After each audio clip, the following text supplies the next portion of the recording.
Bismillahirrahmanirrahim. Assalamualaikum warahmatullah. Makanya Quran ngeritik ara'aita man ittakhadha ilahahu hawa. Orang yang cara berpikir itu nuruti hawa nafsu. Kalau zaman Nabi, zaman sahabat, zaman ulama itu enggak seperti itu. Sehingga cara berpikir itu mudah. Makanya kata Nabi, absyiru ya ma'sarul muslimin, kata. Kamu harus senang ya ma'sarul muslimin. Allah sekarang buka pintu langit yang sebelumnya enggak pernah dibuka. Dan Allah yubahi bikum malaikatah. Dan Allah membanggakan kamu kepada para malaikat. Kenapa? Umatnya Muhammad, umatnya Rasulullah Muhammad SAW, itu kalau sampean kepengen mati setiap saat itu baik, itu resepnya gampang kata Nabi. Addu faridotan wantadzoru ukhra. Jadi Allah memberitahu, ya Muhammad, umatmu ini luar biasa. Jadi misalnya tadi kita sholat subuh, ditanya, Bahak kamu sekarang ngapain? Nunggu sholat duhur ya. Setelah sholat duhur ditanya lagi nunggu apa asar. Sehingga faman kanat hijratuhu ila Allah wa rasulih fa hijratuhu ila Allah. Jadi kalau ya sudah ini tak ijazahkan. Kalau setelah sholat subuh nunggu apa? Duhur. Setelah duhur nunggu. Sehingga ketika kita mati itu statusnya penunggu sholat. Tapi kamu kan enggak miskin. Kenapa? Penunggu kaya. Ya itu enggak masuk surga itu. Penunggu kemapanan. Berarti kan menunggu sesuatu yang seleranya nafsu. Beda kalau penunggu sholat. Berarti kamu di dunia menunggu ritual ibadah. Maka di antara ijazahnya Nabi apa? Addu faridotan wantadzoru ukhra. Melakukan satu fardu. Kemudian kita menunggu tugas berikutnya. Jadi niati saja setelah subuh nunggu apa? Duhur. Setelah duhur, meskipun kita di perapatan, apa? Nunggu asar. Ya. Tapi ya asar betul, jangan nunggu tok pas asar ndak. Jadi sebetulnya umat ini gampang sekali. Jadi di antara kebanggaan Allah, yubahi itu Allah bangga dengan malaikatnya adalah umat ini adalah addu faridotan wantadzoru ukhra. Melakukan satu fardu, kemudian menunggu fardu yang lain. Dari mengkhidmati kampus, ingin mengkhidmati masyarakat. Dari satu masyarakat lokal Semarang menjadi sampai sekarang, sampai Banjarmasin, Unisula mau bikin kampus di sana, terus gitu. Dari satu tugas ke tugas yang lain. Makanya Islam diajarkan setelah satu tugas selesai, faida faruq tafan so. Jadi sehingga hidup kita itu dinamis. Dari satu kebaikan menunggu kebaikan lain, dari satu kebaikan menunggu. Sehingga hidup kita ngapain? Nunggu satu kebaikan. Ini sudah masuk faman kanat hijratuhu ila Allah wa rasulih fa hijratuhu ila Allah wa rasulih. Sehingga bayangkan kalau kita direkam Allah. Gusti kula ampun mati nak dereng sugih. Wis melarat puluhan tahun, sakit, nunggu sesuatu sing sifatnya nafsu, kepengin sugih. Sugih tok aja cukup. Tahu buruh wong sing tahu ngenyek ndekne lho, itu kan urung-urung wis dendam. Saya belum mau mati sebelum kaya dan buruhkan orang yang pernah melecehkan saya. Wis ngono akhirnya mati urung sugih. Berarti wis fakir matine hasud. Wah itu ngenes dunia akhirat kan kira-kira seperti itu. Kamu santai aja kalau fakir berarti meringankan hisab karena ada banyak harta. Yang mau dihisab papanya enggak punya apa-apa. Jadi saya mohon sekali ya, Islam itu mengawal kebahagiaan. Sebab itu sampai bahagia itu menjadi perintah Islam, kul bi fadlillah wa bi rahmati fa bidzalika falyafrahu. Karena dengan bahagia bi taat diharapkan orang Islam itu tidak bahagia atau cari kesenangan lewat jalur maksiat. Sehingga ciri utama wali apa? Ala inna awliya Allahi la khaufun alaihim wa lahum yahzanun. Sehingga ulama dulu itu rileks-rileksnya. Termasuk yang saya ceritakan tadi, Imam Ahmad, Imam Syafi'i. Itu melihat apa saja rileks. Ya tadi kalau disenangi orang ya barokah, punya kawan kebaikan. Nak dineng ya barokah dineng di gedingi tonggo rada utang, ngeranjuk tulung gitu. Jadi rileks saja. Masyhur itu Imam Syafi'i ngendikan waman asaa ilaika faqat atlakoka. Orang yang berbuat buruk sama kamu, hakikatnya adalah membebaskan kamu. Atlako itu apa? Membebaskan. Enak gak jadi hidup gitu? Kalau kamu kan enggak, kok gedeng aku salahku apa? Malah kamu ujub tuh, orang kok gak tahu salahnya. Kamu jadi suami, istrinya ngomel, kurang apa saya sebagai suami? Ya kurang banyak, enggak ganteng, enggak kaya, ada ini. Malah kalau diterangkan malah parah toh. Ya sudah rileks saja. Kalau dia ngomel ya tadi, alhamdulillah dapat pahala tanpa apa? Biaya. Terus ngomel kan butuh energi, paling yang tidak kuat 3 jam. Nanti juga berhenti apa? Terus ambil nilai positifnya. Misalnya ngomel sama suaminya, bagus lah. Kalau ngomel sama tetangga malah kayak apa gitu aja udah. Jadi ulama dulu itu gampang sekali melihat melihat hidup. Rasulullah ya gitu, melihat hidup tuh gampang saja. Ketika tanya, ya Aisyah apa ada sarapan? Tidak ada ya Rasulullah, ya sudah saya tak puasa. Jadi enteng saja. Kadang-kadang beliau ingin puasa, ya puasa sunat, ada sarapan nggak jadi puasa. Rileks. Nabi itu rileks. Kalau ngajari kebaikan juga rileks.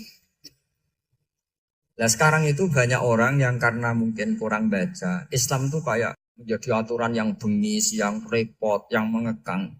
Itu tidak seperti itu. Yuridu wa bikumul yusra wala yuridu bikumul usra. Allah menghendaki agama ini mudah. Sehingga ada sahabat di Imami Mu'ad itu baca Baqarah. Sahabat ini pekerja petani. Mufarokoh ditinggal. Ketika Mu'ad lapor, ya Rasulullah ini ada orang munafik. Tengah-tengah sholat mufarokoh saya ditinggal. Yang disalahin itu tidak yang ninggal tapi Mu'ad. Afattanun anta ya Mu'ad. Kami itu tukang fitnah. Masa ngimami petani pakai surat Baqarah. Jadi yang disalahkan ini imamnya.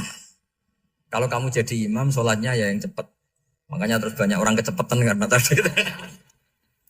Jadi Nabi itu enteng sekali.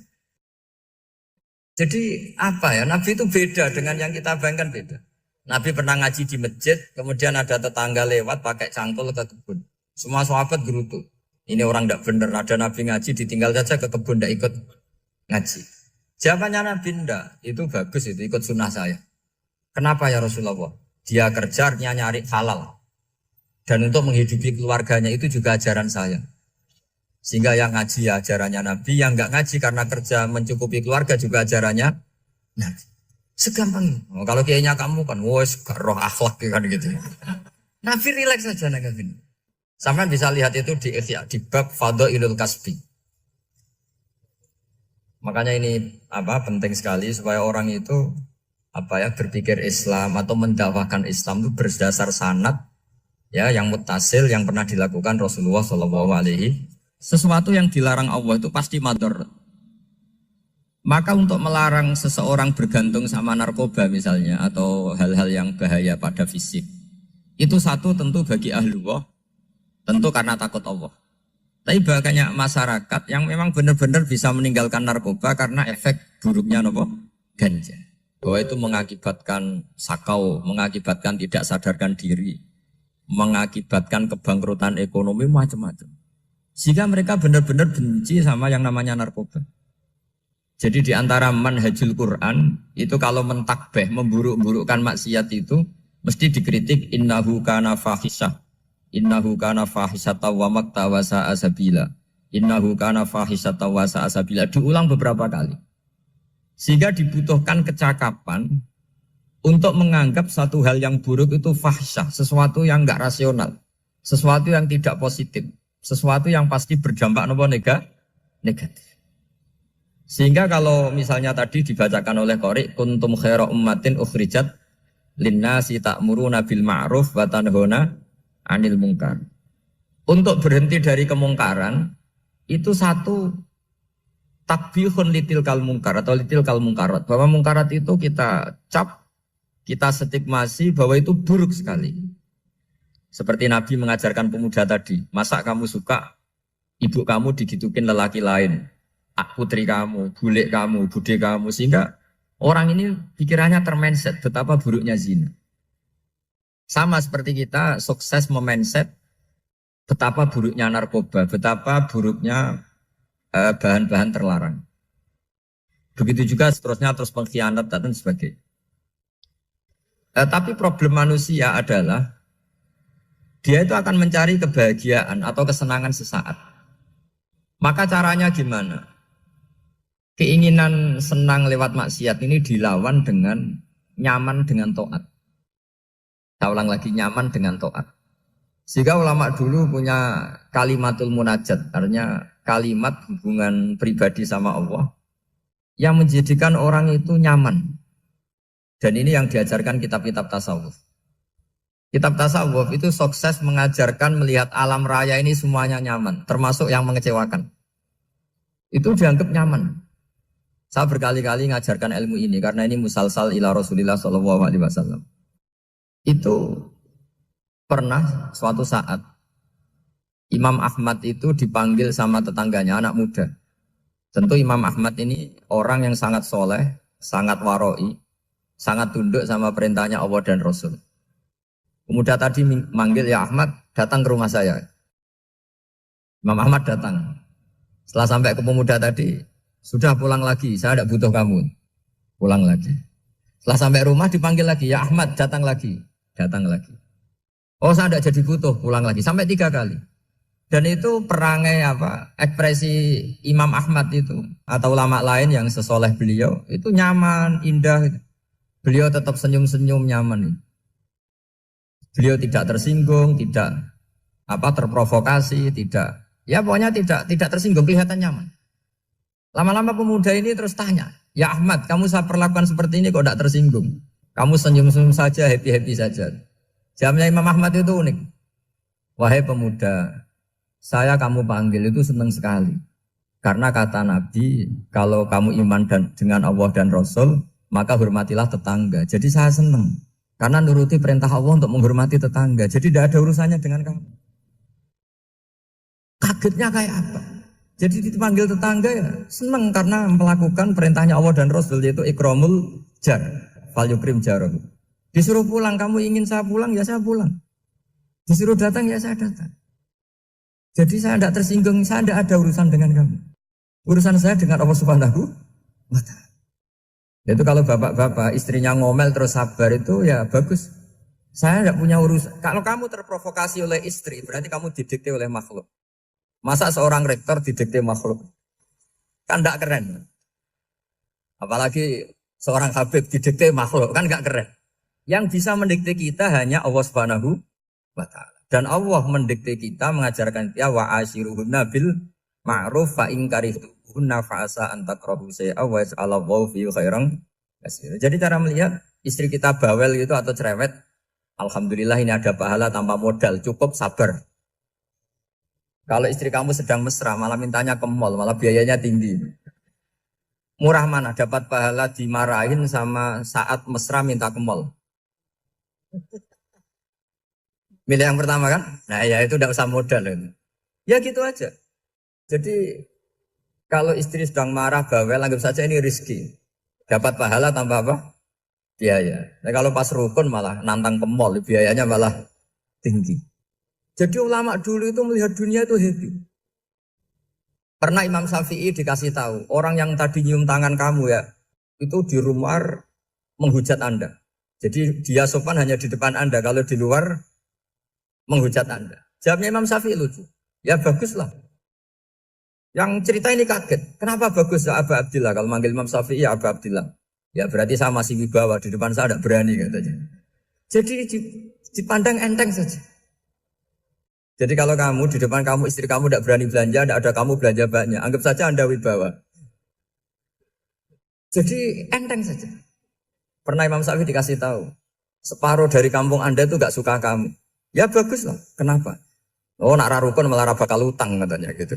Kira-kira yang utang itu yang rukun apa yang neng-nengan? Yang rukun. Jadi enteng saja. Masyhur itu makalahnya Imam Syafi'i. Waman asa'a ilaika faqat atlaqaka. Orang yang berbuat buruk sama kamu berarti membebaskan kamu. Kalau saya sedang nenengan sama Habib Hasan Toha Putra, beliau naik Alphard gak nawarin saya sah karena baru nenengan.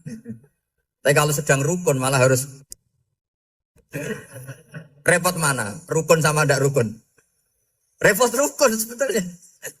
Jadi Imam Syafi'i itu happy saja. Kalau sedang rukun sama tetangga ya dianggap rukun itu satu kenikmatan. Sedang tidak rukun ya dianggap satu kenikmatan. Jadi orang dulu itu serilek itu melihat dunia. Kalau kita kan enggak, ego. Wah saya ini suami kok dimarahin istri. Wah ini egonya bangkit. Padahal egonya bangkit itu ada kebodohan di situ. Yaitu seorang rektor didikte seorang istri, seorang makhluk. Apalagi kalau Anda daftar wali itu tidak akan jadi wali. Ini wali kok tunduk sama makhluk. Karena didikte apa? Makhluk. Maka Imam Ahmad ketika tetangganya bully gitu ya santai saja, beliau happy. Ketika pemuda tadi eskal janggal, kenapa kamu gak tersinggung ya Ahmad? Memangnya saya harus tersinggung gimana? Kan tak panggil tidak jadi, tak panggil tidak jadi. Hei pemuda, saya ini tidak punya urusan dengan kamu. Saya nuruti kamu karena perintahnya. Saya senang melakukan perintah Allah, harus berbaik sama kamu. Sampai 3 kali. Ajarkan Muhammad atau katakan Muhammad pada umatmu, sebaiknya atau seharusnya mereka hanya gembira dengan melihat fadlnya Allah dan rahmatnya Allah. Ini harus kita pahami mulai dari konstruksi yang paling pokok, yaitu akidah. 2 ahwal. Ahwal itu 1 perilaku sosial. 3 mutamimat, sesuatu yang tidak pokok, tapi kita butuhkan dalam mengawal hidup ini. Saya beri contoh, itu sampai maksiat, itu karena cari kesenangan.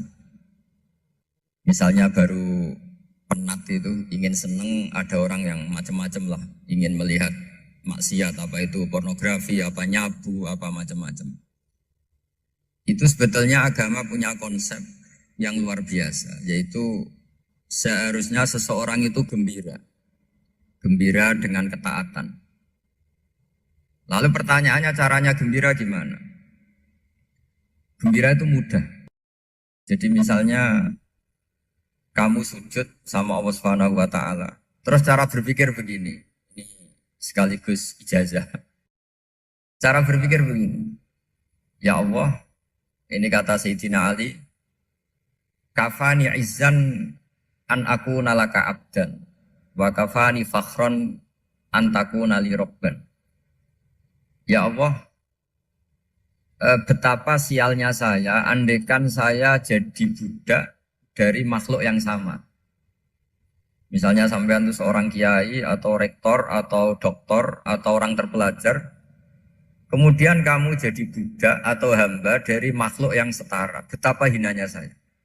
Maka kata Sayyidina Ali, ya Allah saya ini cukup bahagia, cukup bangga karena jadi budak, jadi hamba dari zat yang super atau yang maha super. Jadi kok Allah Subhanahu wa ta'ala. Sehingga ada kebahagiaan yang luar biasa karena menjadi hambanya Allah Subhanahu wa ta'ala. Setelah bangga dengan jadi hambanya Allah, maka kita akan malu. Malu misalnya kok saya bahagia itu nunggu melihat pornografi, melihat maksiat. Itu terus menjadi malu. Kenapa saya bisa didikte oleh hal-hal seremeh itu? Ya, kita malu karena didikte oleh hal-hal yang seremeh itu. Karena kita didikte oleh nafsu. Jadi izzatun nafsi, satu harga diri seseorang itu harus dihidupkan untuk hanya tunduk kepada Allah Subhanahu wa ta'ala. Sehingga Nabi itu melatih satu logika tarkul ma'asi. Nabi itu dulu ketika ada seorang pemuda yang ya karena mungkin pemuda ya, dia itu mau masuk Islam, tapi uniknya kata pemuda tadi, saya masuk Islam tapi asal dibolehkan bebas zina. Jadi ini agak sableng gitu. Jadi mau masuk Islam syaratnya dibolehkan apa? Zina atau free sex gitu. Karena orangnya agak hiper. Itu Nabi tidak langsung mengancam dengan neraka enggak. Ketika mau pamit gitu semua sahabat melarang. Mah itu jangan, kamu jangan suan Nabi. Itu permintaan yang enggak masuk akal. Setelah lama ditahan terjadi kegaduhan di masjid. Nabi dengar itu ada apa itu? Itu ada pemuda yang mau masuk Islam tapi yasta'dzinuhu fi zina. Tapi mereka minta izin Nabi untuk tetap boleh zina. Kata Nabi, pemuda itu suruh masuk, suruh menghadap saya. Ketika menghadap Nabi, saya ulang lagi ketika menghadap Nabi, Nabi mengajarinya itu luar biasa. Nabi tidak langsung mengancam dengan neraka atau dengan azab tunda. Tapi kata Nabi, atuhibbuhu li ummik. Kamu suka kalau ibu kamu itu jadi demenannya orang banyak. Oh enggak ya Nabi, yang demen ibu saya tak bacok kan. Karena ini ya agak preman, di mana-mana orang nakal agak preman. Terus atuhibbuhu li bintik. Kamu suka kalau putri kamu ya digitukan orang-orang. Wah ya enggak Nabi, yang gitukan putri saya tak baca. Atuhibbuhu li kholatik, kamu suka kalau bule kamu digitukan. Atuhibbuhu li ammatik, kamu suka kalau saudara bapak kamu digitukan. Nabi itu mengeset ya. Cara sekarang itu cuci otak mungkin. Nabi itu meluruskan otaknya anak muda itu. Betapa buruknya zina. Cara bahasa Arab ditakbih. Betapa buruknya zina. Kamu suka kalau korbannya ibu kamu, putri kamu, bude kamu, bule kamu. Sehingga orang itu matur ya hasbuka ya Rasulullah, ini sudah cukup. Saya tidak pernah melihat sesuatu seburuk zina. Jadi fa'al qawwa fi qalbihi bughda zina. Kemudian Allah meletakkan di hatinya, menanamkan benci zina. Sehingga akhirnya pemuda tadi menjadi iffah, menjadi menghindari zina. Artinya begini ya, ini mungkin yang lolos dari para kita sebagai dai, kita tidak belajar banyak tarbiyahnya Rasulullah Shallallahu Alaihi Wasallam. Jadi kalau kita benci maksiat, itu jangan hanya ditakhdir, ditakutkan neraka itu enggak. Jangan hanya itu. Tapi di logika. Jadi kalau kita menghindari maksiat, itu selain karena takut azab, itu ada logika. Ada rangkaian pikiran yang menjadikan kita anti satu perbuatan apa maksiat. Jadi misalnya gini ya, kira-kira ginilah kalau contoh gampang itu. Ada orang gitu ya, nyanyi dengan pakaian yang mungkin pornografi gitu. Mungkin pemuda-pemuda ingin melihat itu, tapi bisa diobati gini. Kok enak dekne mergawe kok tak bayar ya, aku kehilangan duit. Meskipun dengan logika yang agak serampangan, yang penting menjadi kita ini punya harga diri untuk tidak tergantung hal-hal seperti itu. Sehingga Nabi itu cara menggambarkan tadi mulai atuhibbuhu li umma, kalau ibu kamu jadi demenannya orang lain. Pemuda tadi bilang yang demen ibu saya mau saya bunuh. Ditambah lagi atuhibbuhu li bintik. Bagaimana kalau korbannya putri kamu, bule kamu, bude kamu. Sehingga terus si pemuda tadi betapa buruknya zina. Betapa murahnya zina. Akhirnya pemuda tadi al-qawwa fi qalbi bughda zina. Terus kemudian pemuda tadi itu sangat membenci dengan apa? Berzina. Nah, pikiran-pikiran seperti ini harus kita tanamkan. Harus kita tanamkan supaya orang itu benci melakukan maksiat. Karena satu memang takut suhtullah, takut dibendu Allah atau dibenci Allah. Dua, memang logika kita mengarahkan tidak maksiat. Subhanallah, walhamdulillah, wa la ilaha illallah, wallahu akbar. Semoga apa yang kita dengarkan mendapatkan berkah dari Allah Subhanahu wa ta'ala. Amin, amin, ya rabbal alamin. Saya beri contoh ya, betapa pentingnya mindset ya, cara berpikir. Orang itu menjadi kikir itu karena nganggap hidup itu lama dan uang itu penting. Kalau zaman Nabi itu sederhana kalau melihat hidup. Pernah suatu saat Nabi itu punya jatah makan. Karena Nabi itu hidupnya juga pas-pasan. Jadi Nabi itu unik. Beliau di satu sisi kaya raya, bisa ngurmat Abu Hurairah, Ammar, Suhaib. Ashabu Sufa itu dirawat Nabi semua. Itu kan kaya, bisa ngerawat sekian orang. Tapi di sisi yang lain untuk pribadinya beliau miskin. Kadang nggak bisa makan hari itu. Tapi di saat yang sama bisa merawat Ahlus Sufa. Jadi keliru kalau orang hanya cerita Nabi itu miskin, untuk makan dirinya aja susah. Itu keliru. Kelirunya kalau tidak diteruskan, tapi Nabi mampu menghidupi ahli sufa. Singkat cerita, jatah makannya Nabi itu dikasihkan orang ketika Nabi tanya, ya Aisyah, makanan jatah saya di mana? Oh ya Rasulullah, tadi ada orang minta tak kasihkan, maka makanan itu habis. Apa kata Nabi? Kamu salah Aisyah. Yang kamu kasihkan itu justru yang masih. Ya yang kamu kasihkan itu justru yang masih. Sehingga Nabi menganggap, makanya Nabi terus ngendikan. Ya kalau mukhatabnya lelaki ya kira-kira begini.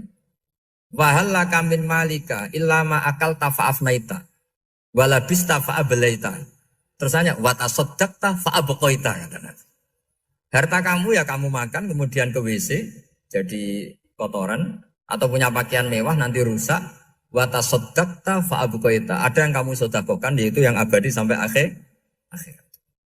Sehingga banyak pengusaha yang mencintai saya setelah tak ajari hadis itu Misalnya punya uang 1 miliar karena dia spekulan atau pedagang rawan bangkrut, disedekahkan ke masjid 50 juta, yaitu yang abadi. Jadi kalau suatu saat bangkrut, dia masih punya uang 50 juta di akhirat. Jadi Nabi itu mengajari sedekah itu apa? Ya sedekah itu pengabadian uang. Kalau kita kan enggak, bilang sedekah itu nguras uang. Itu pikirannya setan, dan pikirannya orang Islam.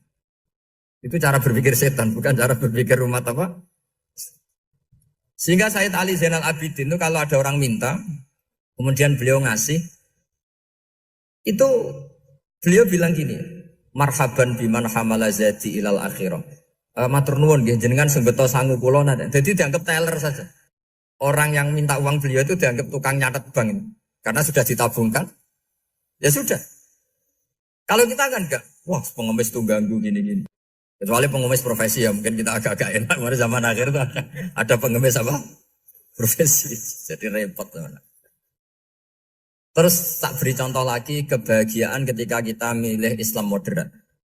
Islam kita diajarkan guru-guru kita, utamanya oleh guru kita Mbah Maimun. Saya juga sering ketemu beberapa ulama dunia, termasuk Habib Umar. Saya juga ikut sowan ke sini pas beliau sama Habib ini Hasan Toha Putra di sini sama orang-orang moderat. Itu cara berpikir juga luar biasa indah. Beliau pernah cerita ya, beberapa ulama lah, banyak yang cerita itu.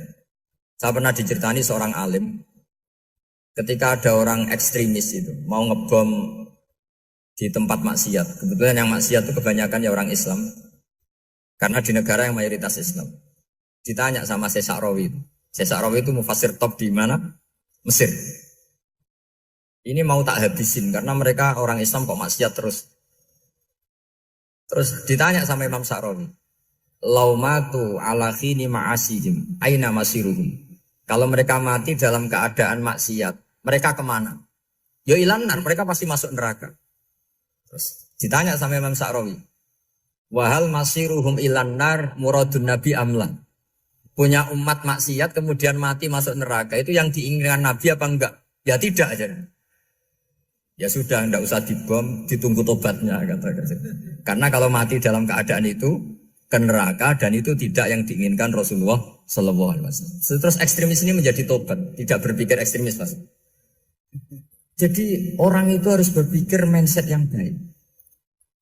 Meskipun kadang berpikir baik itu ya agak-agak kacau. Ada seorang wali majdzub itu kalau berdoa agak kacau, tapi nggak bisa dibantah. Masyhur itu doa itu. Ini sekaligus ijazah, tapi kalau sebelum wali nggak boleh. Itu datang ke makamnya Rasulullah SAW. Terus doanya itu begini. Ya Allah, sekarang terserah engkau. Ya Allah, sekarang terserah engkau. Jika saya kamu jadikan orang soleh, jika saya engkau jadikan orang soleh, maka surra habibuk, maka kekasihmu ini senang. Yang susah musuhmu yaitu setan. Tapi kalau engkau menjadikan saya orang fasik, maka yang susah kekasihmu, yang senang musuhmu. Jangan punya dua pilihan itu. Wah itu kan doa tapi kayak teror itu. Ya jadi berdoa di Raudhah. Wah itu mesti mandi itu karena agak-agak maksa Tuhan itu. Ya Allah engkau punya dua pilihan. Jika saya jadi orang soleh, maka kekasihmu ini senang. Musuhmu yang susah yaitu setan. Tapi jika saya jadi orang fasik, maka musuhmu yang senang, kekasihmu yang susah. Mohon terserah jenengan, mau menyenangkan kekasihmu, apa menyenangkan musuhmu gitu. Kira-kira gimana? Kalau tertarik boleh doa itu dipraktekkan. Tapi kayaknya kalau copy paste itu gak keren, apa? Jadi dulu orang itu muamalah sama Allah dan Rasul itu rileks. Rileks itu nyaman karena ya tadi qul bi fadlillah wa bi rahmati fa bidzalika falyafrah. Sehingga Imam Izzuddin bin Abdissalam itu ngendikan innalladzina yarmunal muhsanatil ghafilat. Di antara kebaikannya ibu-ibu atau mbak-mbak ini harus berstatus ghafilat. Perempuan-perempuan pelupa. Ghafilat itu pelupa. Pelupa dari kenikmatan maksiat sehingga mereka dengan taat. Misalnya ada ibu-ibu atau mbak-mbak atau juga bapak-bapak tahajud, kemudian nyaman dengan tahajud itu. Kira-kira terbersit enggak ingin maksiat? Enggak kan karena sudah nyaman dengan tahajud dengan taat. Maka dibutuhkan kenyamanan dalam beribadah. Sebab itu ala bidzikrillahi tatmainnul qulub. Makanya saya termasuk kiai yang setiap ngaji itu happy, seneng. Karena ini untuk kampanye, seneng dengan ngaji, dengan taat itu sudah luar biasa. Kayak apa kalau mereka senengnya kalau nunggu melakukan maksiat. Jadi termasuk bentuk perlawanan kita terhadap maksiat adalah usahakan kamu tuh bahagia, seneng dengan taat. Istiqnas billah, mu'anasah billah, farah billah, itmi'nan tumaknina billah. Sehingga ini mencukupkan kita tidak berkebutuhan maksiat. Meskipun kita ya manusia, pasti suatu saat atau sudah pernah maksiat. Serasa diceritakan lah, ini gue mesti gitu. Lah orang-orang dulu itu orang yang sukses mengelola bahagia ma'allah wa billah wa lillah. Jika wali-wali dulu itu jadi wali itu tidak mesti karena ibadahnya banyak, itu enggak. Mereka orang yang ibadahnya itu biasa. Biasa-biasa sekali. Ulama-ulama dulu ibadahnya biasa sekali. Tapi qulubuhum ma'allah, hatinya itu ma'allah. Itu ada seorang wali, itu jadi wali, Umar bin Abdul Aziz, yang dikenal Khamisul Khulafa. Khamisul Khulafa. Di luar Khulafa Ar-Rasyidin 4, di antara yang soleh adalah siapa? Umar bin Abdul Aziz. Itu ketika mau meninggal, itu senangnya bukan main. Itu semuanya nangis, beliau senang. Terus tanya, kenapa kamu senang? Memangnya saya kalau mati itu kemana aja? Ila khairi madhubin ilah, ke zat terbaik. Dibang urip mbek kowe bolet atau mbek arhamur rahimin kan. Yaitu Allah Subhanahu. Jalaluddin Ar-Rumi ketika mau meninggal itu muridnya nangis semua, beliau marah. Kamu harusnya pesta karena saya mau ketemu kekasih saya, malah kamu tangisi. Goblok sekali kamu katanya. Jadi orang-orang dulu itu luar biasa. Karena tadi mereka tidak ingin ketemu Allah itu dianggap problem. Harus sesuatu yang membahagiakan. Makanya wali-wali itu kalau berdoa begini. Wa khairu ayyami yauman alqa fih, dan jadikan hari terbaikku adalah hari ketika saya ketemu engkau ya. Pernah dengar doa itu? Wa khairu ayyami yauman alqa fih, dan hari terbaikku adalah hari saat ketemu engkau. Aman kan enggak? Sampai mati ku wedi. Saya tidak tahu wedi dosa apa wedi Israel apa wedi malaikat siapa? Mungkar Nakir. Sebenarnya tidak perlu seperti itu. Karena cara pandang Nabi itu ini bisa dipraktekkan. Kalau kamu orang baik, mati artinya apa? Ya baik. Karena husnul khotimah. Kalau kamu orang yang buruk, itu kata Nabi, anggap saja mati itu akhir dari keburukan kamu. Nak kowe urip terus malah maksiat terus. Maka Nabi itu kalau ngajari kita berdoa gini, Allah maj'alil hayata ziyadatan li fi kulli khairin wal mauta rohatan li min kulli syarri. Ya Allah, kalau saya hidup ya anggap saja ziyadah fi kulli khairin, berpotensi nambah kebaikan. Kalau saya mati anggap saja ini akhir dari segala keburukan. Maka saya berkali-kali banyak tradisi ulama-ulama NU, ulama-ulama pesantren, ya ada hanya NU, pokoknya ulama-ulama alim. Itu kalau ada orang mati, orang nakal gitu mati, ini saya gitu. Itu hadirin mesti gak terima. Wapi enang itu orang nakal. Tapi dipaksa sama kiainya, saya gitu. Lama-lama dipaksa. Saya gitu. Padahal yang hatinya kiai, wis ra iso maksiat meneh, wis saya gitu. Karena dengan mati berarti saya sudah tidak bisa maksiat lagi. Jadi Nabi melihat hidup dan mati itu segampang itu. Kalau al-hayata ziyadatan li fi kulli khairin wal mauta rohatan li min kulli syarr. Coba kita ke depan itu kan ada potensi zina, potensi korupsi, potensi maksiat. Yang bisa menghentikan potensi itu apa coba? Mati ya, udah pinter ya. Sudah maju berarti. Berani mati. Berani. Tapi jangan di sini ngel-ngelo panitia. Artinya yang selama ini kita risau dengan kematian, dengan apa? Nabi ngajari kita tadi. Allah mas'alil hayata ziyadatan li fi kulli khairin wal mauta rohatan li min kulli syarr. Ya Allah, jadikan hidup ini sebagai bekal menambah kebaikan, dan suatu saat kalau saya mati, semoga itu akhir dari segala keburukan. Jadi artinya Nabi itu ngajari kita itu positif terus. Sama seperti ulamanya tadi. Nak lagi rukun mbek tonggo ya sanggep ae kanca keapian. Nak nenengan ben ra utang ngoten. Jadi pokoknya penak terus itu. Nak bojo lagi ngamuk, alhamdulillah gak ngajak belanja. Nak pas rukun ya alhamdulillah kok lagi rukun. Jadi gampang semua. Makanya ada seorang alim itu ngendikan begini, ada yang tanya. Saya tuh dulu ketika kaya, teman saya sering main ke saya. Setelah saya miskin gak ada teman-teman yang ke saya. Dikira si Habib ini kebetulan orangnya Habib itu mendukung keluhan dia. Ternyata enggak. Si orang alim itu bilang gini, malah bagus toh gitu. Kowe wis melarat buruhe wong. Ya sudah kamu miskin, buruhnya orang lain. Misalnya tukang manol di pasar atau tukang becak. Kemudian teman-teman kamu datang, malah kamu malu tuh jadi tontonan. Bagus kalau mereka lupa, pas kamu miskin gak ada yang lihat katanya. Jadi apa ya, dianggap enteng saja gitu. Akhirnya orang ini gak jadi ngeluh. Selama ini kan kita ngeluh ya, ketika miskin teman-teman gak datang. Coba kalau mereka datang pas kamu buruh bikin botol di orang lain. Mantan bos buruh, malu gak? Milih datang kepada? Dah lah, sudah bener itu. Jadi ulama dulu itu makanya sering baca biar tahu solusi hidup.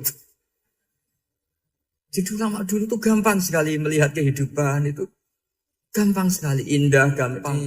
Kebahagiaan ini pula yang harus kita latih dalam melakukan ketaatan.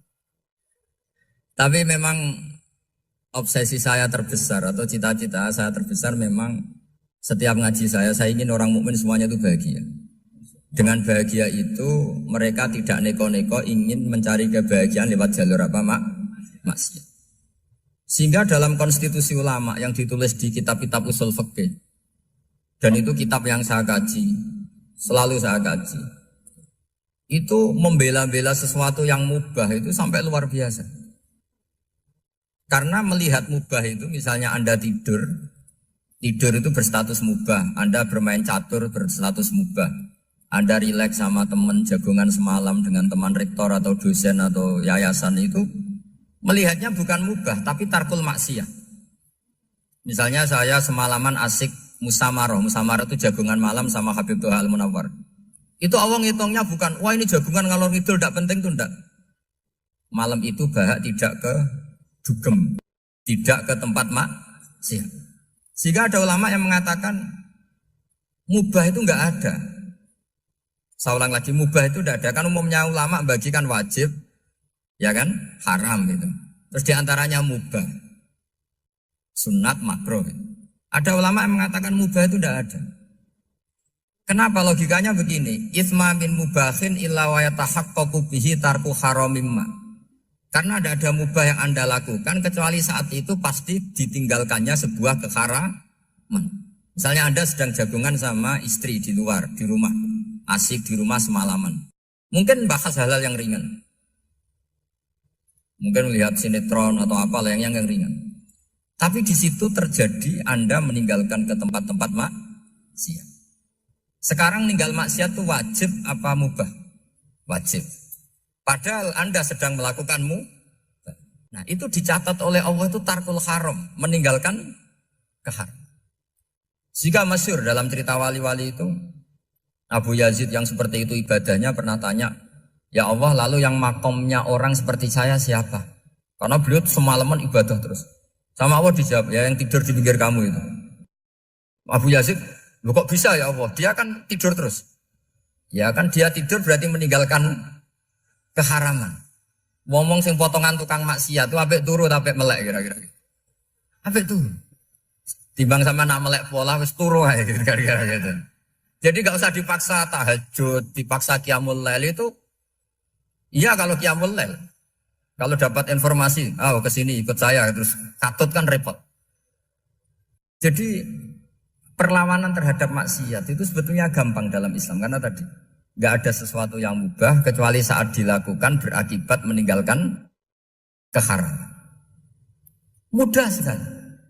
Jika banyak orang jadi wali itu karena melakukan mubah. Itu ada orang jadi wali itu karena sering makan. Ya makan-makan biasa itu. Karena ketika makan, ya Allah, betapa doifnya saya. Katanya saya presiden, katanya saya rektor, saya kiai. Ternyata kalau nggak makan tuh lemes. Apa hebatnya makhluk yang bergantung makhluk yang lain, yaitu makanan. Nah karena seperti itu terus dia Allah ja'illallah, terus dia sungkeman dengan Allah. Betapa lemahnya saya.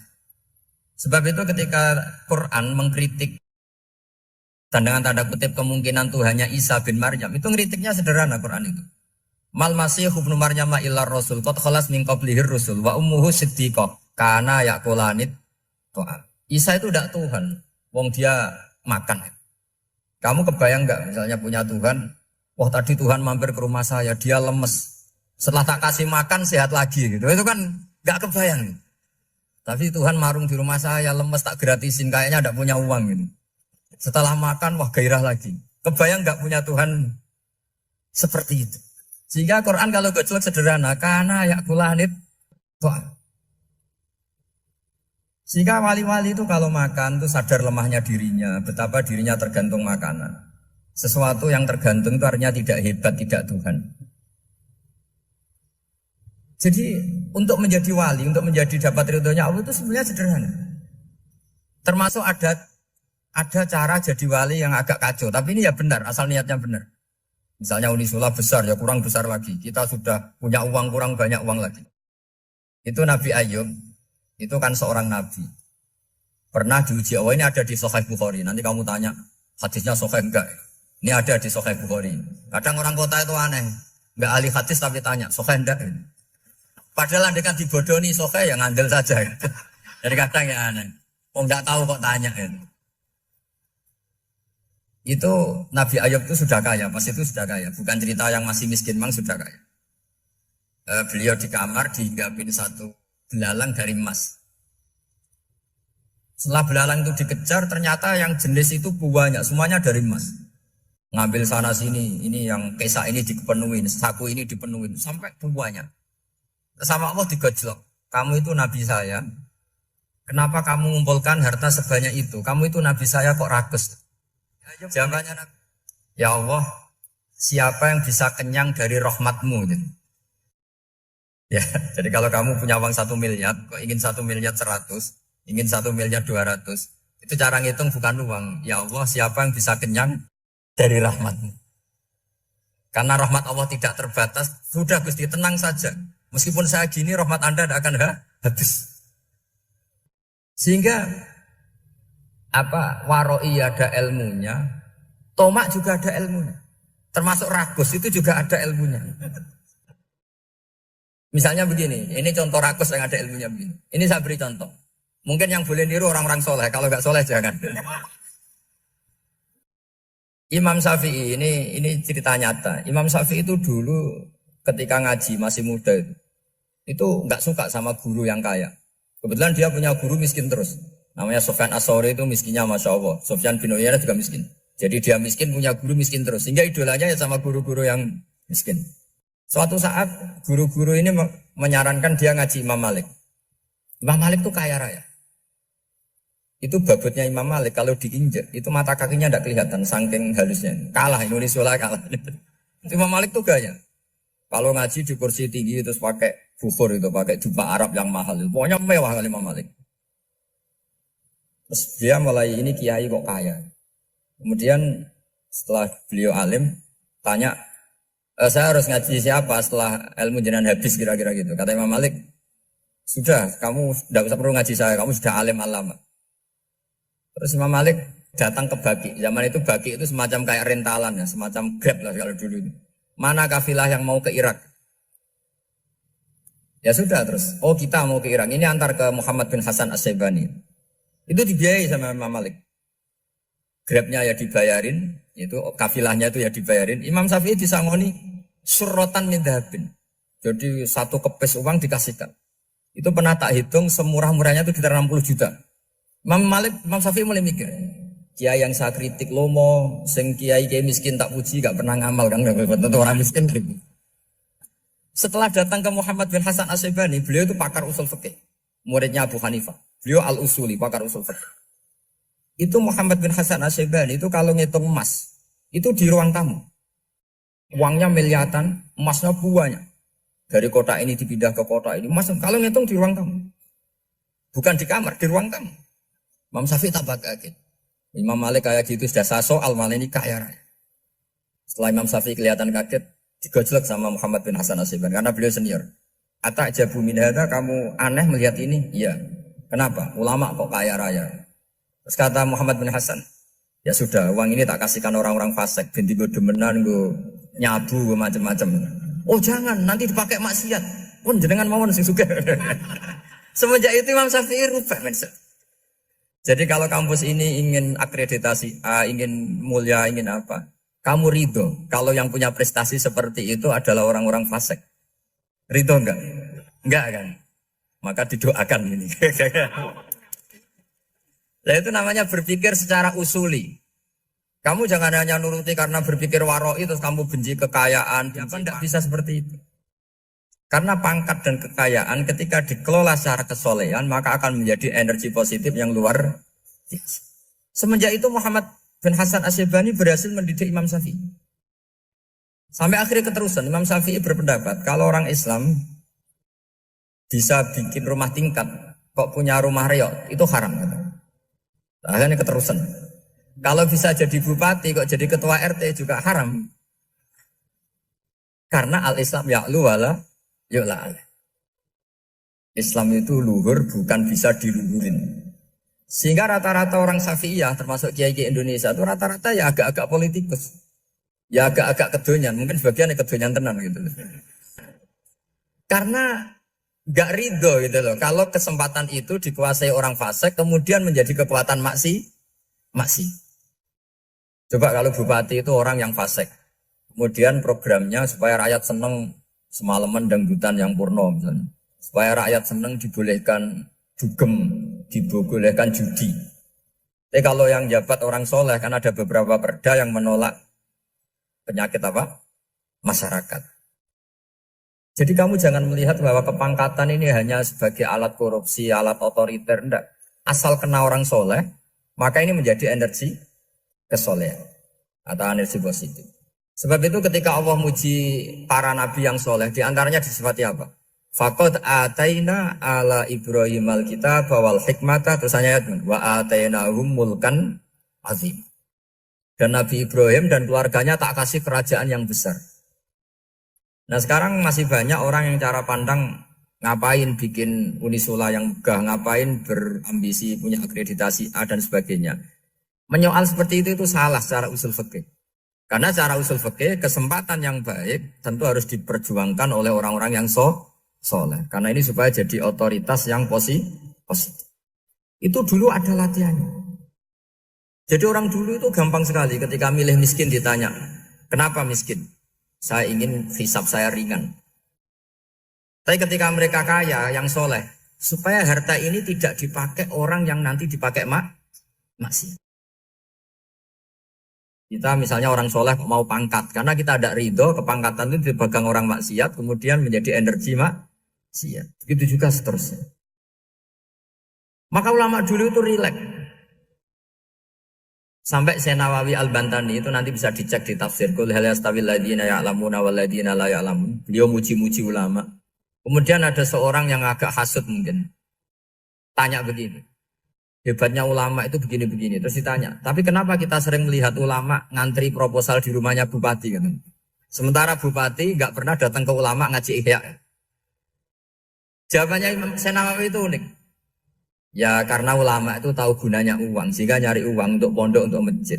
Sementara bupatinya tidak tahu gunanya ilmu, maka tidak pernah ngaji. Jadi ya ringan saja. Jadi ya sudah seperti itu. Jadi kalau ada ulama kedonyan, anggap saja karena tahu gunanya uang. Jadi kenapa ulama ngantri di kabupaten, bukan bupati ngantri di ulama? Jawabannya karena ulama tahu gunanya wah, sementara bupatinya nggak tahu gunanya ilmu. Kira-kira gitu lah. Ada ustadz tidak ganteng, kesensem rondo cantik, karena tahu gunanya ustadz itu. Artinya tahu gunanya kalau saya nikah nanti punya anak jadi gus, kan dia kiai gitu.